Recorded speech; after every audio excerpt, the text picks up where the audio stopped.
किसी रोज घर से छाता लाना भूल जाएं तो उस दिन बारिश जरूर होगी। सिक्का गिरेगा तो सोफे के उस कोने तक पहुंचेगा जरूर जहां तक पहुंचने के लिए आपको फर्श पर भी लेटना पड़ेगा। खोया हुआ पेन तब तक नहीं मिलेगा जब तक कि आप नया पेन नहीं खरीद लेते। आम जिंदगी के ये सारे बेटर एक्सपीरियंस मर्फी लॉ के एग्जाम्पल हैं। देने वाले का पूरा नाम एडवर्ड मर्फी। मर्फी भैया एक इंजीनियर थे, प्लेन ठीक करने वाले एरोस्पेस इंजीनियर। उन्होंने ये नियम दिया था जो कुछ भी गलत हो सकता है होकर रहेगा। मर्फी की ये बात प्लेन की सुरक्षा को लेकर कही गई थी। मतलब प्लेन में जितने भी सिस्टम लगे होते हैं उनमें जो कुछ गलत हो सकता है एक दिन होकर रहेगा। मर्फी की ये बातें जीवन का सिद्धांत बन गई। हालांकि प्लेन हादसों में भी देखा गया कि ऐसा होता है। कभी एक चुंबक ने गड़बड़ कर दी, कभी एक स्क्रू के चक्कर में पूरा का पूरा इंजन फेल हो गया। आज जिस प्लेन हादसे की कहानी हम आपको सुनाने जा रहे हैं उसकी वजह कुछ ऐसी थी कि मर्फी ने भी कभी कल्पना नहीं की होगी।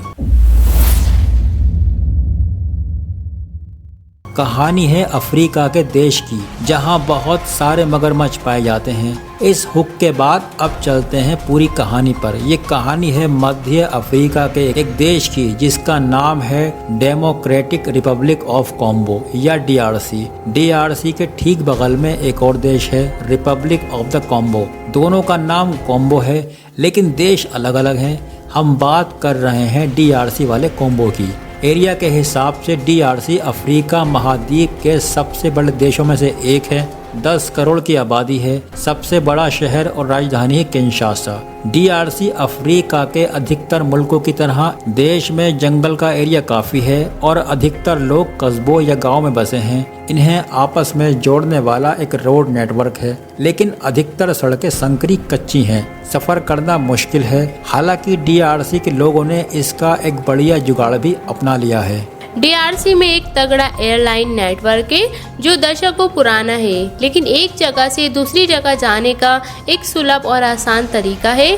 देश की राजधानी में 2 एयरपोर्ट हैं। इंटरनेशनल एयरपोर्ट का नाम है जिली इंटरनेशनल एयरपोर्ट और डोमेस्टिक का नाम है नोडोलो एयरपोर्ट। दोनों एयरपोर्टों में फैसिलिटी भरपूर दी गई है, लेकिन बाकी इलाकों का हाल ऐसा नहीं है। बाकी हवाई अड्डों के नाम पर ज्यादातर एक छोटी सी बिल्डिंग आपको मिलेगी, पोस्ट ऑफिस टाइप, और एयर स्ट्रिप के नाम पर भी पूरा रनवे नहीं होता है।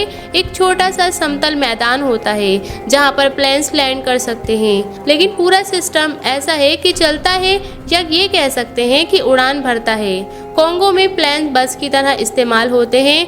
किंशासा से प्लेन पकड़ो, प्लेन उतरेगा किरी में लोग चढ़ेंगे उतरेंगे। इसके बाद बोकोरो, सेमनवाद, बुदोदू होते हुए लास्ट में प्लेन वापस किंशासा आ जाएगा। जैसे कि बसें चलती हैं, अपने हर अड्डे पर चढ़ने उतरने का सिलसिला चलता रहता है, बिल्कुल वैसे जैसे अपने यहाँ बसेस चलती हैं। तो हुआ ये कि साल 2010 में ऐसे ही एक प्लेन ने किंशासा एयरपोर्ट से उड़ान भरी। अगस्त का महीना था। नटोलो एयरपोर्ट से एक लेट L410 टर्बुलेंट विमान उड़ान भरता है। ये 2 इंजन वाला एक छोटा सा प्लेन था जो आमतौर पर कार्गो ले जाने के लिए यूज़ किया जाता है या स्काई डाइविंग के शौकीन इसका इस्तेमाल करते हैं। ये प्लेन एक काफ़ी पुराने ज़ख़ीरे का हिस्सा था जो DRC को US से मिला था। इस विमान में अगर सीट फिट कर देते तो 18 से 20 लोग आराम से बैठ सकते थे। पीछे की तरफ बैगेज एरिया था जहां लोग सामान रख सकते थे। नटोलो से उड़ान भरने वाले इस विमान को फिल एयर नाम की एक कंपनी चलाती थी, जिसका ट्रैक रिकॉर्ड बताने के लिए ये जानना काफ़ी है कि 2015 तक यूरोप ने इस कंपनी को ब्लैक लिस्ट किया हुआ था। यहाँ तक कि फिल एयर के किसी विमान को यूरोपियन एयर स्पेस में दाखिल होने की भी इजाज़त नहीं थी। इतने अनसेफ माने जाते थे। एक और बात सुनिए, फिलफेयर का विमान जो अगस्त की उस सुबह उड़ा, उसे उड़ाने वाला शख्स खुद फिलफेयर का मालिक था, डैन स्टिलमैन। को पायलट का नाम था विल्सन। विल्सन एक ब्रिटिश नागरिक था। उसकी उम्र थी 39 साल और हाल ही में उसने अपनी कैबिन क्रू की जॉब छोड़कर पायलट की नौकरी शुरू की थी। उस दिन नडालो एयरपोर्ट उड़ान भरते हुए प्लेन की अधिकतर सीट खाली थी। हालांकि अगला स्टॉप किरी था जहां और लोग उसमें सवार होते। किरी से विमान बकोरो पहुंचता और फिर सेमानवाद से प्लेन का आखिरी लेग शुरू हो रहा था। प्लेन यहां से बुंदोदू जाता और फिर वापस न डालो। लेकिन हुआ ये कि बुंदोदू में लैंडिंग से कुछ वक्त पहले उड़ान में एक दिक्कत आई।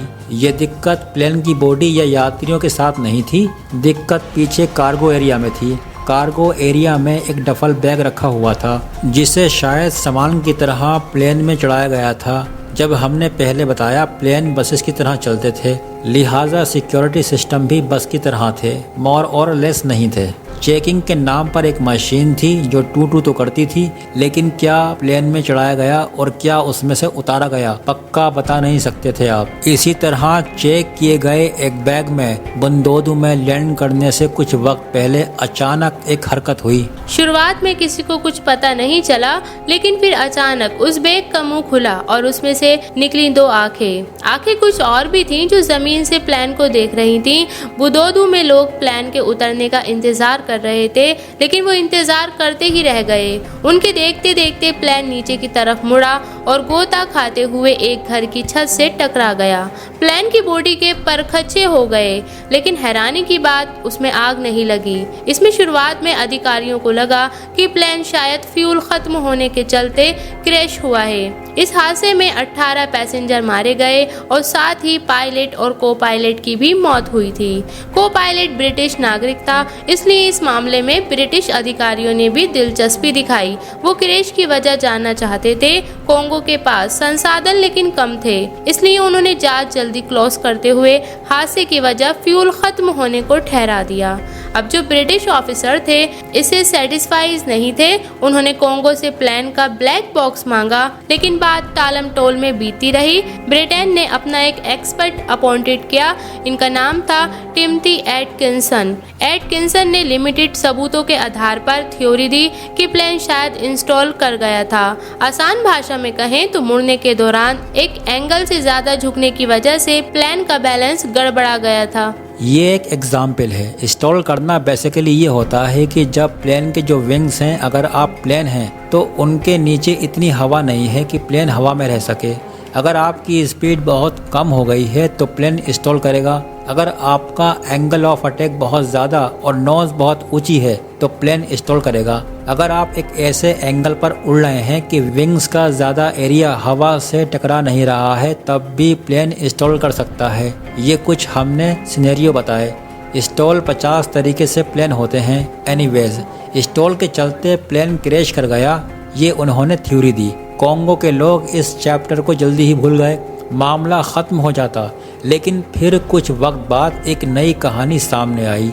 चू नाम की एक पत्रिका ने एक खबर छापी। इस प्लेन हादसे में एक आदमी बच गया था, हालांकि उसे काफ़ी चोट आई थी। हादसे के फ़ौरन बाद वो कुछ नहीं बता पाया, लेकिन फिर उसने अपनी कहानी बताई जो कुछ इस तरह थी। उस रोज़ प्लेन के कार्गो में रखे एक बैग में जो 2 आंखें बाहर आई थीं वो एक मगरमच्छ की थीं। प्लेन के फर्श पर रेंगता हुआ वो आगे बढ़ा। मुसाफिर का डर के मारे हाल ख़राब हो गया। वो पीछे हटने की कोशिश कर रहे थे और इस कोशिश में सब केबिन के काफ़ी नज़दीक पहुंच गए। प्लेन का ज्यादातर भार उसके सामने के हिस्से में पहुंच गया। इस हड़बड़ी में प्लेन का बैलेंस खराब हुआ और वो डोलता हुआ नीचे क्रैश कर गया। जिस आदमी ने ये कहानी सुनाई उसके मुताबिक प्लेन हादसे में उसके अलावा एक और चीज जिंदा बच गई थी, वो मगरमच्छ जिसे एयरपोर्ट पर खड़े लोगों ने मार डाला था। प्लेन के अंदर मगरमच्छ की कहानी फिल्मी थी, इसलिए अखबारों में खूब चली। हालांकि अधिकारियों ने कभी इस कहानी को एक्सेप्ट नहीं किया। उनके मुताबिक प्लेन हादसे की वजह तकनीकी थी। उस रोज असल में क्या हुआ था ये जानने के लिए ब्लैक बॉक्स की जरूरत थी, लेकिन ब्लैक बॉक्स कभी ठीक से चेक नहीं किया गया। मगरमच्छ वाली बात बस एक रहस्य बन गई। सच क्या था ये शायद कभी साफ नहीं हो पाएगा, लेकिन कुछ रिपोर्ट से ये जरूर पता चलता है कि कोंगो के लोग अक्सर अपने प्लेन नुमा बस में बकरी और मुर्गी जैसे जानवर लेकर सफर करते थे। ऐसे में कोई नेचर लवर मगरमच्छ उठा लाया हो, इस बात में कुछ खास हैरानी नहीं है। लेकिन वीडियो अच्छा लगा हो तो आप चैनल को सब्सक्राइब करके ज़रूर जाएं, क्योंकि हम दोनों बहुत ही मेहनत से वीडियो बनाते हैं और आप लोग सब्सक्राइब का कुछ भी रेस्पॉन्स नहीं देते। तो इस वजह से आप लोगों से रिक्वेस्ट है कि हमारे चैनल को सब्सक्राइब करें और हम दोनों को सपोर्ट करें। अगर आपको हमारी ये इन्फॉर्मेशन पसंद आई हो तो वीडियो को लाइक, शेयर एंड सब्सक्राइब करना ना भूलें। और ऐसे ही ज़बरदस्त इंटरेस्टिंग नॉलेज के लिए बने रहिए हमारे YouTube channel AK knowledge year पर। तब तक के लिए टेक केयर।